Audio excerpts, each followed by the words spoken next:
আসসালামু আলাইকুম রহমতুল্লাহ। Welcome to Molla news TV. Molla news টিভির পক্ষ থেকে ব্যাংক গ্রাহকদের, বিশেষ করে দুর্বল ব্যাংকের সকল গ্রাহকদের জন্য একটি মহামূল্যবান গুরুত্বপূর্ণ আপডেট নিউজ।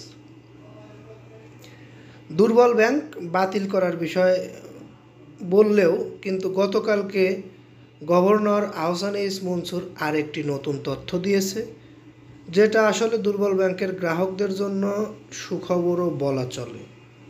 দুর্বল ব্যাংকগুলোকে পর্যাপ্ত তারল্য সহায়তা দেওয়া হয়েছে জানিয়ে বাংলাদেশ ব্যাংকের গভর্নর আহসান এইচ মনসুর বলেছেন,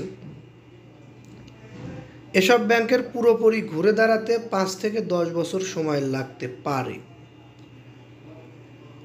এই নিউজের পরিপ্রেক্ষিতে বলা যায়, দুর্বল ব্যাংকগুলোকে ঘুরে দাঁড়ানোর জন্য সময় দেওয়া হবে এবং যে পরিমাণ সহযোগিতা করা হয়েছে, এই সহযোগিতার মাধ্যমে দুর্বল ব্যাংকগুলো ঘুরে দাঁড়াতে পারবে আশা প্রত্যাশী। আরও কিছু গুরুত্বপূর্ণ তথ্য এখানে রয়েছে, যেটা আসলে সবারই জানা উচিত। বিশেষ করে দুর্বল ব্যাংকের গ্রাহকরা, যারা আপনারা ব্যাংকের প্রতি আস্থা হারিয়েছেন, তাদের জন্য এই নিউজটি পুরোটা জানা উচিত বলে আমি মনে করছি। মঙ্গলবার রাজধানীর ইংরেজি পত্রিকা দ্য বিজনেস স্ট্যান্ডার্ডের কার্যালয়ে path to recovery for banking sector শীর্ষক গোলটেবিল বৈঠকে এ কথা বলেন তিনি। গভর্নর বলেন, প্রতিদিনই আমরা দুর্বল ব্যাংকগুলোর ম্যানেজমেন্টের সঙ্গে বসছি এবং তাদের কার্যক্রম পর্যালোচনা করছি। কেন্দ্রীয় ব্যাংক তাদের পর্যাপ্ত তারল্য সহায়তা দিয়েছে, তবে সম্পূর্ণ ক্যাপিটালাইজ হয়ে রিকভার করতে এসব ব্যাংকের 5 থেকে 10 বছর প্রয়োজন। আমাদের দেশে যেসব ব্যাংক খারাপ অবস্থা থেকে উঠে এসেছে বা খারাপ অবস্থা থেকে ভালো অবস্থানে এসেছে, তাদেরও মোটামুটি এমন সময়ই লেগেছে। আমরা গতকালকেই একটি নিউজ আপনাদেরকে দিয়েছি, হয়তো সেটি আপনারা দেখেছেন কিনা জানি না। প্রায় 5 থেকে 7 বছর আগে একটি ব্যাংক, যে ব্যাংকটি এত খারাপ অবস্থায় থাকার পরেও আজকে সবার শীর্ষে সেই ব্যাংক।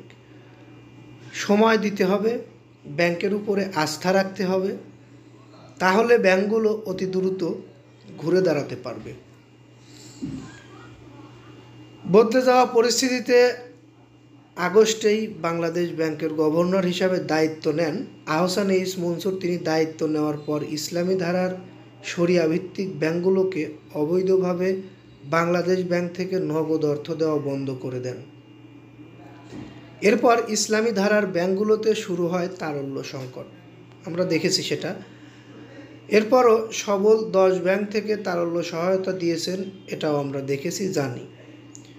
এগুলো মনিটরিং করা হয়েছে। ব্যাংক খাতের সংকট কাটাতে নেওয়া পদক্ষেপের বিষয়ে তিনি বলেন, আমরা এখন যে গতিতে আগাচ্ছি তাতে আগামী জুলাই মাসের মধ্যেই ব্যাংকিং রেগুলেশন অ্যাক্ট করে ফেলতে পারব। আমাদের পরিকল্পনা অনেক বড় ও উচ্চবিলাসী। ব্যাংকগুলোকে ঘুরে দাঁড়াতে অবশ্যই সময় দিতে হবে। ব্যাংকে আমানত সংকটের বিষয়টি স্বীকার করেন গভর্নর। আসলে আমানত সংকট হওয়াটাই স্বাভাবিক। যদি আমি আপনার উপরে আস্থা না রাখতে পারি, আপনার কাছে আমানত রাখবো না, এটাই স্বাভাবিক। এ কারণেই ব্যাংকগুলোতে আমানত কমেছে। আশা করি আবার আমানত বাড়বে। রূপালী ব্যাংকের মতো, পূর্বালী ব্যাংকের মতো আমানত বাড়লে ব্যাংকগুলো অতি দ্রুতই ঘুরে দাঁড়াবে বলে আশা করা যাচ্ছে।